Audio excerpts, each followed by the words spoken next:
Citoyennes, citoyens, chers amis, chers camarades, bonjour à toutes et tous. Nous nous retrouvons après quelques semaines d'interruption pour cause technique, on va dire, pour cette 21e revue de presse. Une revue de presse qui permet de balayer un petit peu finalement ce qui s'est passé ces dernières semaines, dans la continuité, à vrai dire, de toutes les politiques euro-austéritaires, euro-réactionnaires qui frappent le pays depuis des années, et qui réfléchira en fait à la nécessité de se préparer pour la grande explication à venir. Parce qu'en fait, on voit bien progressivement que la bipolarisation, la fracture sociale, comme disait Jacques Chirac à une époque, mais la fracture tout court entre les oligarchies, d'ailleurs pas seulement en France, hein, les oligarchies en Europe, dans le reste du monde, et les forces populaires, les masses, les travailleurs, les citoyens, ne cessent de s'accroître considérablement. Bien sûr en France d'abord, comme le démontre l'actualité, qui est notamment occupée par cette question du pouvoir d'achat, comme le disent si bien d'ailleurs les journalistes, parce qu'en réalité il n'y a pas que la question du pouvoir d'achat, derrière cette expression très limitée se pose tout simplement la question d'une vie digne et décente, ce qui n'existe pas et n'a véritablement jamais existé, à part quelques exceptions comme à la Libération, où justement un ensemble de mesures sociales comme les retraites par répartition, la sécurité sociale avait été mise en œuvre pour une vie digne et décente pour les travailleurs et pour les citoyens. Alors nous voyons bien aujourd'hui que tout ceci est balayé. Balayé par quoi? Bien entendu par la politique de Macron. Cela va de soi, il n'y a même pas besoin de le développer, même si celui-ci prétend représenter le candidat, être le président du pouvoir d'achat, en arguant soi-disant d'une augmentation du salaire moyen en France. Sauf que le salaire moyen, bon, bah, ce n'est pas le salaire d'abord médian, c'est pas ce qui coupe la population en deux, et surtout dans le salaire moyen, c'est le salaire des plus puissants qui a fortement augmenté. Mais pourquoi disons-nous ceci? Tout simplement parce que entendre parler, vous entendez des réflexions sur comment augmenter les salaires, comment stopper l'augmentation des prix de l'essence, de l'énergie, de l'électricité, du gaz. Mais la réponse est très simple, c'est de s'emparer des grands moyens de production et de l'argent de la banque qui est complètement privatisé. Tout ceci est privatisé. Et privatisé pourquoi? Bien entendu parce que ce soit Macron ou ceux d'avant, Hollande, Sarkozy, Chirac, tous ceux qui leur ont obéi quand ils étaient Premier ministre, que ce soit François Fillon, Manuel Valls, bien sûr, Édouard Philippe et d'autres encore, eh bien, n'ont fait qu'appliquer les feuilles de route de l'Union européenne. Faut-il rappeler que dans le cadre de l'Union européenne, il est absolument impossible de nationaliser quoi que ce soit? Il faut le signaler parce que récemment, par exemple, M. Ciotti se prononçait pour la nationalisation d'EDF. On croit rêver. Lui qui appartient à une famille politique qui ne cesse de défendre là ce qu'on appelle construction européenne. Eh bien, en réalité, nous voyons que les conséquences sont une dégradation considérable des conditions de vie, une explosion de la pauvreté et un chômage toujours massif en France. Pas qu'en France d'ailleurs, la réalité c'est que cela concerne de nombreux autres pays de l'Union européenne, y compris l'Allemagne, où la précarité est immense et où les syndicalistes de plus en plus en colère sont en train de mener une véritable confrontation, oh, pas encore de classe, mais en tout cas un bras de fer important avec le patronat, comme dans le cadre justement des cheminots hein, du côté de l'Allemagne. Il y avait eu des grèves importantes, notamment pendant l'été, à tel point que Le Point se plaignait que les grèves à la française progressent en Allemagne. Eh bien, on se retrouve progressivement dans cette situation en France. Alors que les bénéfices du CAC 40 ont obtenu un record dans ce premier semestre 2021, 58 milliards d'euros, ce qui est plus qu'avant le début de la question de la crise du Covid, hein, de la pandémie du coronavirus, eh bien, nous voyons toujours cette pauvreté, ce chômage être très important, et d'autant plus que de toute façon, comme nous l'avons dit, nous ne contrôlons strictement rien en termes d'énergie, en termes de banque, en termes de transport, etc. Or, quelle est la réponse du grand patronat par rapport à cela? Croyez-vous vraiment que le MEDEF et le CAC 40 vont écouter les injonctions d'Édouard Philippe avant, de Jean Castex maintenant, de Macron, qui expliquent qu'il faudra augmenter les salaires? Mais il ne faut pas rêver. Le grand patronat va continuer d'appliquer sa politique classique de classe et de casse du travail à travers la désindustrialisation et les délocalisations. Signalons par exemple qu'à Larny dans l'Essonne, eh bien, vous avez la suppression de 2000 emplois qui sont prévus pour le groupe au sein du groupe Renault. Signalons par exemple que récemment, sur un chantier à Ajaccio, eh bien, vous avez un inspecteur du travail qui a été agressé par le patron de chantier parce que vous comprenez bien que le patron du chantier refusait que l'inspecteur du travail fasse justement son travail, c'est-à-dire révèle l'exploitation scandaleuse qui existe sur les chantiers, et très souvent d'ailleurs avec une main-d'œuvre d'origine des pays d'Europe de l'Est qui peut circuler et surtout être employée, ou plutôt corvéable à merci pour 400-500 euros par mois, tout simplement parce que les eurodirectives qui permettent la totale liberté de circulation, notamment de ce qu'on appelle les travailleurs détachés, débouchent sur cette concurrence libre et non faussée, en réalité non libre et totalement faussée pour les travailleurs, et qui a pour conséquence une dégradation de vie considérable, non seulement une dégradation des conditions de vie considérable, non seulement pour les travailleurs justement qui viennent d'Europe centrale et orientale, mais évidemment pour les travailleurs de France. Donc la grande confrontation va venir, et elle va venir parce que, en réalité, la colère est immense dans le pays, immense. Alors évidemment, on tente de la masquer, de la cacher, à travers des débats sur les prénoms ou les noms de famille, en faisant monter Zemmour, l'idiot utile.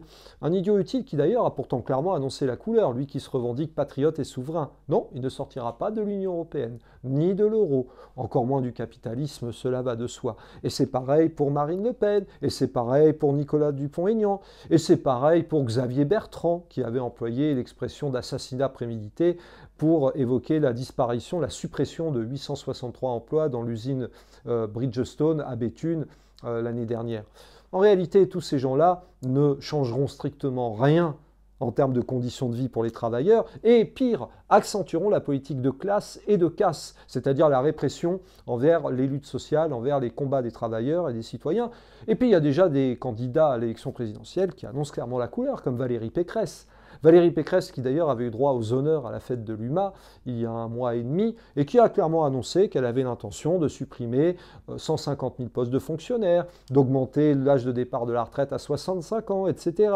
Vous remarquerez d'ailleurs que plutôt que de débattre avec ce genre d'ennemis de classe, il serait surtout mieux de les combattre, et de les combattre frontalement et franchement. Les combattre frontalement et franchement, déjà ça signifie de véritablement cibler les responsabilités. Nous l'avons dit, bien sûr, tout ce que la droite comporte de réactionnaire, de pseudo-libéral, de fascisant, naturellement, mais enfin également, la grande explication devra avoir lieu avec les gens dits de gauche, syndicalistes ou politiques, qui en fait ne font que collaborer, que recollaborer avec le patronat. Et d'ailleurs, à ce sujet, vous remarquerez par exemple que Anne Hidalgo, Yannick Jadot, qui sont toujours présentés comme des candidats de gauche, bien entendu, ne changeront jamais, ne sortiront nullement de l'Union européenne, etc. et sont incapables de faire des propositions populaires ambitieuses.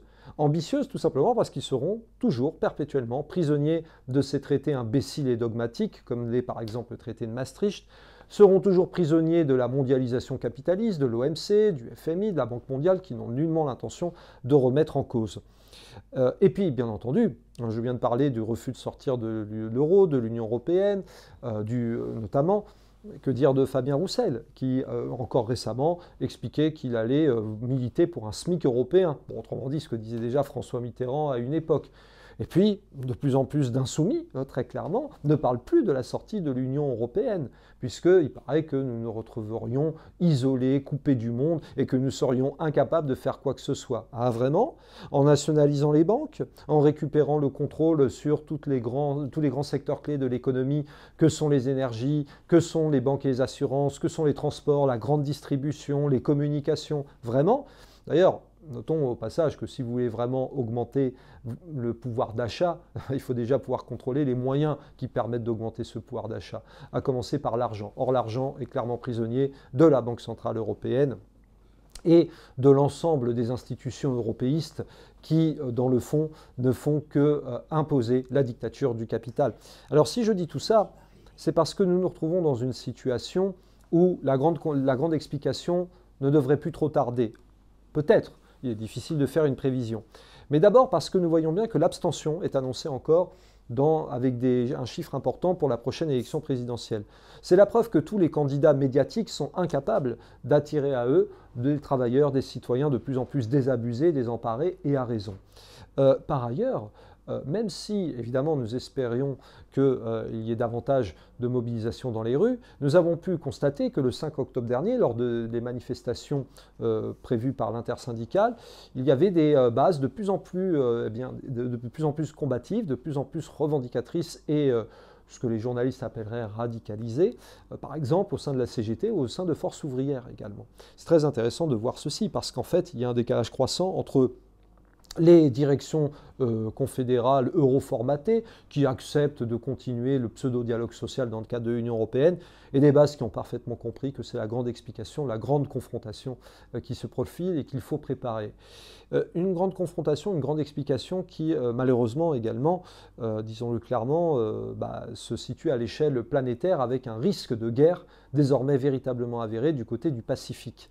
Nous n'allons pas revenir sur l'affaire des sous-marins, mais ce qui est important, c'est de voir à quel point les États-Unis entrent dans une logique de guerre vis-à-vis de la Chine, désormais en faisant de Taïwan l'étendard de la défense de la liberté contre la Chine populaire, une Chine populaire qui d'ailleurs de plus en plus défie les États-Unis et cherche à développer bien sûr une politique qui est de plus en plus qu'on pourrait qualifier peut-être de virage à gauche, c'est-à-dire que nous voyons Xi Jinping qui avait réuni en juillet dernier, n'oublions pas, 58 partis communistes issus de 48 pays différents, qui récemment, et d'ailleurs s'est rendu à La Havane, presque une première d'ailleurs, pour rendre visite au régime cubain. Donc autrement dit, nous voyons une polarisation progressive du champ international. D'un côté, le camp autour des États-Unis, dans lequel la France servile de Macron va se retrouver impliquée, puisque allez, on efface l'histoire des sous-marins, on essaie de se rabibocher, et on se resitue dans le camp du bien, dans le camp occidental, face au terrible camp du mal. À noter d'ailleurs que cette sinophobie, c'est très frappant, elle est très présente notamment parmi les médias, au sein des médias aux ordres. Et d'ailleurs, eux aussi seront la cible de la grande explication. Parce que nous voyons bien que tout est fait pour être absolument verrouillé, pour empêcher complètement en réalité un débat, si tant est que ce soit possible dans le cadre de cette présidentielle, un débat sur les véritables sujets de fond, comme la sortie de l'Union européenne, comme la question de la nationalisation des grands moyens de production du pays, comme également le sauvetage d'une république une et indivisible qui est de plus en plus désunie et divisée. Eh bien, tout est fait pour empêcher cette grande explication. Sauf que la colère sociale est très importante. Et d'ailleurs, samedi dernier, nous avons pu voir alors ce qui est appelé un retour des Gilets jaunes. Il n'y a pas de retour des Gilets jaunes. Ils sont toujours là, les Gilets jaunes, depuis 3 ans. La réalité, c'est que les médias aux ordres n'en parlent plus, faisant mine de croire que ça n'existe plus. En réalité, ils sont toujours là. Et les manifestations qui ont lieu depuis mi-juillet, au sein desquelles on trouve de tout, bien sûr que nous trouvons des forces obscurantistes, des forces confusionnistes, notamment sur ces questions liées au vaccin, mais on trouve aussi des gens qui sont dans une colère sociale absolument immense et qui réclament tout simplement une vie digne et décente. Eh bien, si nous faisons aujourd'hui cette revue de presse, c'est pour insister sur le fait que quelque part, la situation est de plus en plus bloquée. Et à ce sujet, il y a quelque chose qui ne trompe pas. Récemment, nous avons appris que Georges Kuzmanovic, qui est candidat à l'élection présidentielle pour la République souveraine, a été licencié de son travail chez Ubisoft. Licencié de son travail, et vous doutez bien pourquoi. Parce que, quels que soient les désaccords que nous avons avec lui, et nous en avons, eh bien, le message qu'il porte a été jugé inacceptable par la direction d'Ubisoft, qui désormais n'hésite plus à licencier donc un travailleur, un citoyen qui a ses convictions, je répète, quelles qu'elles soient et quels que soient les désaccords que nous avons avec. Autrement dit, le grand patronat, l'oligarchie, les médias aux ordres, l'OTAN, prépare déjà la grande explication. Et nous devons nous y préparer. Quelle est notre force? On dit toujours que l'union fait la force. L'union est le nombre. Parce que le nombre, nous l'avons. L'union, nous ne nous l'avons pas, c'est clair. Mais le nombre, nous l'avons. Ce sont tous ces travailleurs en colère. Ce sont tous ces citoyens qui n'en peuvent plus de cet ordre capitaliste euro-atlantique qui détruit tout. Les services publics, les conquêtes sociales, les libertés démocratiques, la République unie et indivisible, la paix même.